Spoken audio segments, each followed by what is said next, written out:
I'm talking with Joe Walder from Cornell University. Joe is the author of Social Information Processing Theory. Joe, what's the theory about?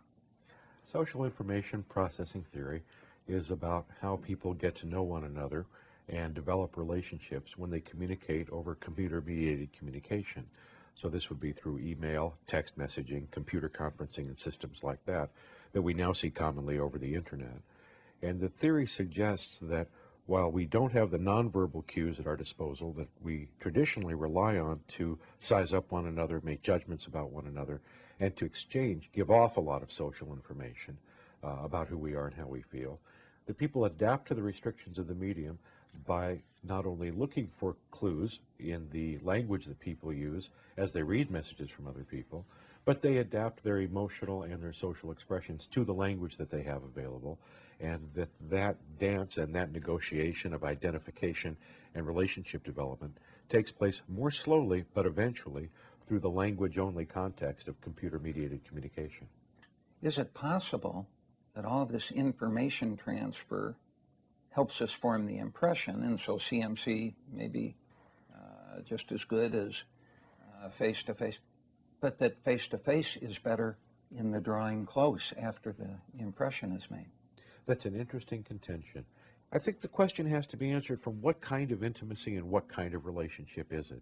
I think obviously in the case of romantic love and physical affection, there would be a point at which just chatting online would never get us past a certain point. Obviously the species would not continue if we didn't get together at some point. I've thought of that. As we fall in love. And yet in some research we find people like each other better as they work together online than the groups in parallel who are working face-to-face. So not all intimacy is equal, and we don't yet know what you can't do online. It is amazing that people are not only falling in love online, but experiencing sexual arousal with one another online. And so I don't know that we have really seen the upper limit of what's possible yet. There's an old joke about the long-distance relationship where the fella wrote the girl a letter every day for 2 years, and she finally married the postman. Right. Could that happen in CMC? I mean, could they develop an affection for their computer because of the message? I wouldn't go so far to say as falling in love with the computer. Could they fall in love with the medium? Could they think CMC is the greatest thing? You know, we have anecdotal cases, not me personally, but there is some published accounts and many accounts on the internet of people who will tell you that the internet is the greatest way to meet people ever discovered. There's no risk. You don't have to put it out there and embarrass yourself. People fall in love with you because of your mind, not your body. And so people have become enamored with this medium as a way to socialize. Interestingly enough, people also hate the medium when it gets in the way. It's too slow. You can't tell what somebody is really like. People will lie to you online. And so people distrust the medium rather than distrusting the people who are using the medium. So I'm not sure someone would fall in love with the computer the way this person fell in love with the postman. But people develop very strong attitudes about the medium, either for good or for bad, rather than thinking about the people behind it. I find that very, very amazing. How about in terms of whether it's good for us or not? I interviewed a theorist 6 years ago who talked about the ice cream death by chocolate, saying that if she had the chance, she'd eat it all the time, but it wouldn't be good for her. Could that be true on internet usage, that you could love it, but that it really not be good for you? The studies are not quite conclusive. They seem to suggest that people who already have problems, who are escaping from those by spending a lot of time online, are not in fact doing themselves any good. It doesn't help offset the social deficits that they had in the first place.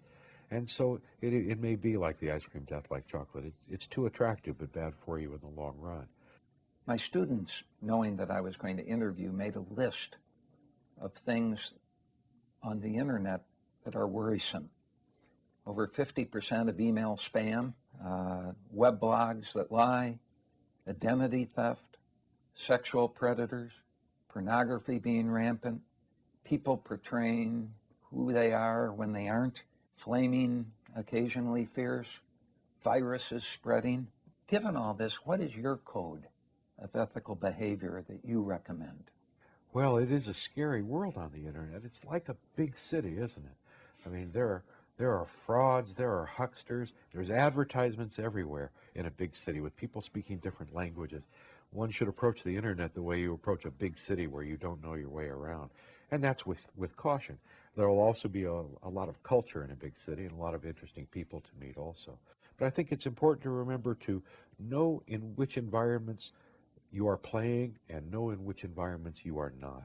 The internet has a lot of great places to play where people are almost encouraged to experiment with identity, to see what it's like to not be yourself, to exaggerate about certain attributes, and to hold back things that you may not like to disclose.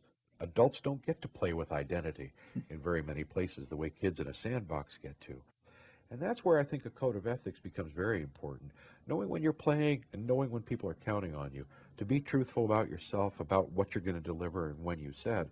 Ultimately, when it counts in relationships, professional or personal ones, uh, delivery and people's vulnerability to your delivery is what's going to define a relationship and the quality of the kind of person you are. Those, I think, are important ethical codes. The internet partly is for play, and it's partly for work and for trust. And keeping those arenas distinct is probably a good ethical approach.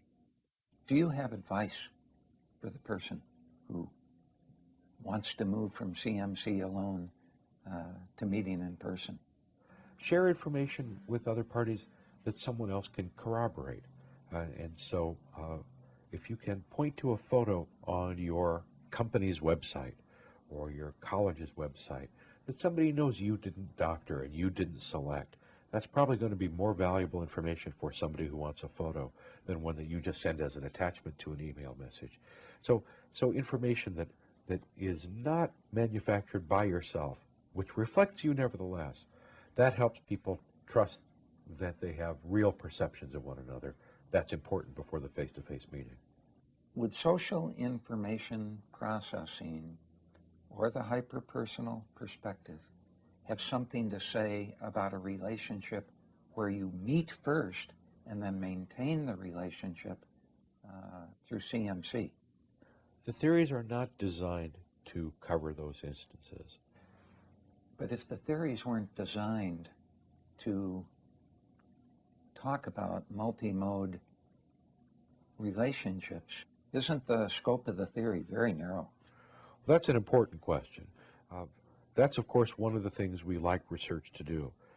Research should show us that the scope can be enlarged or is indeed more narrow than the theorist anticipated. And that's why we're still plugging away at this. Well, if the theories can help us understand how people become acquainted up to the point where they finally meet face-to-face, that's still not bad. At the same time, if it only applies to people who have never met face-to-face, that would be a limitation in scope.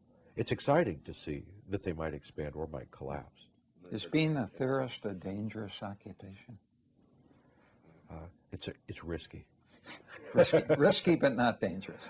I've had some enjoyable sessions with my students and colleagues the last year as we've worked on some other projects, as we've tried to hypothesize through.